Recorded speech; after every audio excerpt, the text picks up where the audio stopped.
अरे अगं पण तू असं मागच्या दाराने का घेऊन चाललीस मला?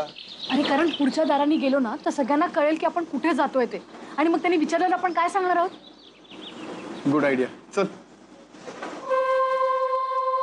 अर्जुनला न सांगण्याची शपथ देऊन मायातेंनी खरंच मला खूप मोठ्या धर्मसंकटात टाकलंय. खोटं बोलायला मला अजिबात आवडत नाही आणि सकाळपासून मला तेच करायला लागतंय. आर्या अगं चल ना. इथे लंडनला आणल्यापासून आम्ही पारतंत्र्यात असल्यासारखं वाटायला लागलंय. तू सकाळी उठतो आणि निघून जातो ऑफिसला, आम्ही दोघी घरात एकट्या. शेजारी पाजारी कोणाशी बोलायचं तर ती सुद्धा सोय नाहीये. हो म्हणजे तसा थोडासा एकलकोंडेपणा जाणवतो. ठीक आहे, मी तुम्हा दोघींना परत पाठवण्याची सोय करतो. मला नाही निघता येणार. आत्ताच ऑफिसचा जम बसलाय आणि जोपर्यंत इथल्या गोष्टी आटोक्यात येत नाही तोपर्यंत मला इथून हलता येणार नाही. तुम्ही दोघी जणी जा.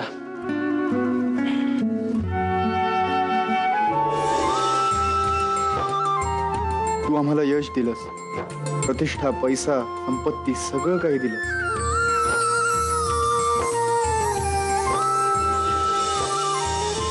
बस आता एकच मागणं आहे देवा, लवकरच आमच्या घरी आमचं भविष्य जन्माला येऊ. आमच्या घरी पाळणा हवी आणि आर्यासारखं सुंदर बाळ आमच्या घरी येऊ. अर्जुन जे काही मागेल ते त्याला दे, मला काहीही नको. अर्जुनने आर्याला सांगितलं होतं की त्याला हे असलं पार्टी, अवास्तव खर्च अजिबात आवडत नाही. आपण नेमकं तेच करायचं. आर्याच्या नावानं खूप मोठी पार्टी करायची, सगळे बघत राहतील. अगदी आर्या आणि अर्जुन देखील. खूप पैसा खर्च करायचा. आपण नमस्कार, हे अर्जुन देशमुख आणि मी त्यांची बायको आर्या देशमुख. मीच तुम्हाला फोन केला होता. हो हो, आलं लक्षात. मुलांनो जरा इकडे या पाहू. मुलांनो, आज तुमच्यासाठी खरंच खूप चांगला दिवस आहे. आज हा दादा तुम्हाला भेटायला आलाय आणि त्याचं नाव काय माहितीये का तुम्हाला? अर्जुन. याला देखील लहानपणी तुमच्यासारखं कुणीही नव्हतं, पण स्वतःच्या हिमतीवर स्वकष्टानं त्यानं स्वतःचं कर्तृत्व घडवलंय. आज या दादाचा वाढदिवस आहे, त्याला शुभेच्छा द्या पाहू. मुलांनो, आज याचा बर्थडे आणि आपण सगळे तो साजरा करायचा आहे. हा तर खूप सारी मजा करूया, धमाल करूया. चालेल? आम्ही तुमच्यासाठी खूप सारे गिफ्ट्स आणलेत, ते बघा तिथे.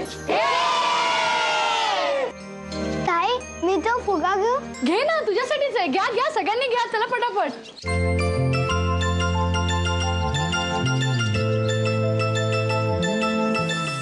अर्चना, आता विचार करतो काही.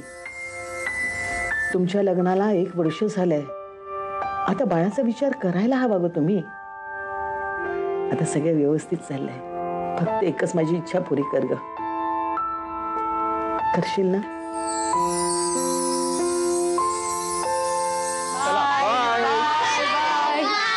बाय. गुरुजी, तुमचे आभार कसे मानू. गुरुजी, आज तुम्ही आम्हाला इथे येऊ दिलं, खरंच खूप बरं वाटलं. ही एक छोटीशी भेट तुमच्या अनाथ आश्रमाला आमच्याकडून. धन्यवाद. येऊ? या.